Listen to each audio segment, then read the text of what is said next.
जय जिनेन्द्र मित्रों, इससे पहले भक्तामर स्तोत्र की 5 गाथाओं का मैं उच्चारण कर चुकी हूँ। प्रस्तुत वीडियो में भक्तामर स्तोत्र की 6ठी गाथा का मैं उच्चारण करूँगी।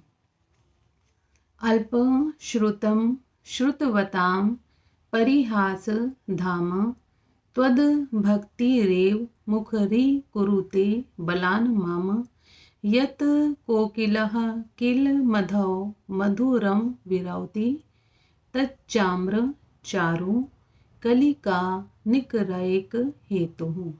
एक बार और पढ़ देती हूँ।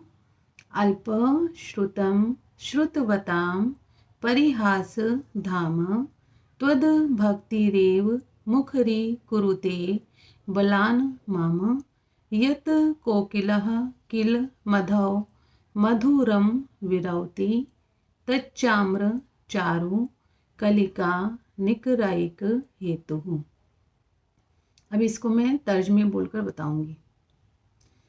अल्प श्रुतम श्रुतेवतां परिहासी धाम त्वद्भक्तिरेव मुखरी कुरुते बलान् माम यत् कोकिलः किल मधौ मधुरं विरौति तच्चाम्र चारु कलिका निकरैक हेतुः। एक बार और पढ़ देती हूँ। अल्प श्रुतम श्रुतेवतां परिहासी धाम त्वद्भक्तिरेव मुखरी कुरुते बलान् माम यत् कोकिलः किल मधौ मधुरं विरौति तच्चाम्र चारु कलिका निकरैक हेतुः। आइए इसका थोड़ा सा अर्थ बता देती हूँ कि अल्प श्रुतम श्रुतवताम परिहास धाम है, जैसे कि शास्त्रज्ञ पुरुषों के सामने, यानी कि जो शास्त्र के ज्ञाता होते हैं ऐसे पंडितों के सामने शास्त्र अल्प श्रुतम शास्त्र ज्ञान की अल्पता वाले मनुष्य परिहास धाम है, हंसी के पात्र होते हैं।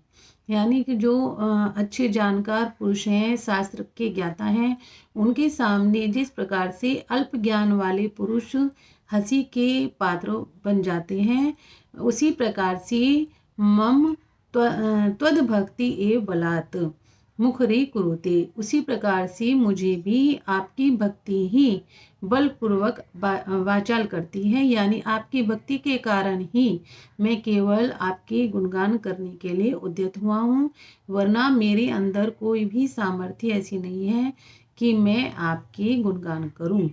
जिस प्रकार से अब इसमें कोयल का उदाहरण देते हैं कि कोकिल है किल मधौ मधुरम विरौति, जैसे कि कोयल निश्चित से बसंत ऋतु में मधुर स्वर करती है, तो उसका क्या कारण है कि तच्चाम्र चारु कलिका निकरैक हेतु, उसे वह आम्र वृक्षों के सुंदर मोर का समूह ही उसका एक कारण है कि जब बसंत ऋतु में आम की वृक्षों के सुंदर मोरों का समूह, जब मोरों के समूह को देखकर कोयल के मुँह से मधुर शब्द निकलते हैं, उसी प्रकार से भक्ति के वश होकर आपकी भक्ति के वश ही मैं आपकी स्तुति करने के लिए, आपकी भक्ति ही मुझे बलपूर्वक वाचाल करती है, बोलने की शक्ति देती है, वरना तो मैं जैसे कि शास्त्रज्ञ पुरुषों के सामने अल्प ज्ञान वाले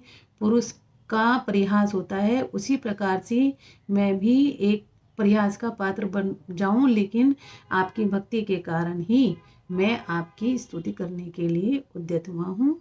इस प्रकार से मानतुंग आचार्य जी ने ये भाव प्रकट किए हैं प्रस्तुत गाथा में। जय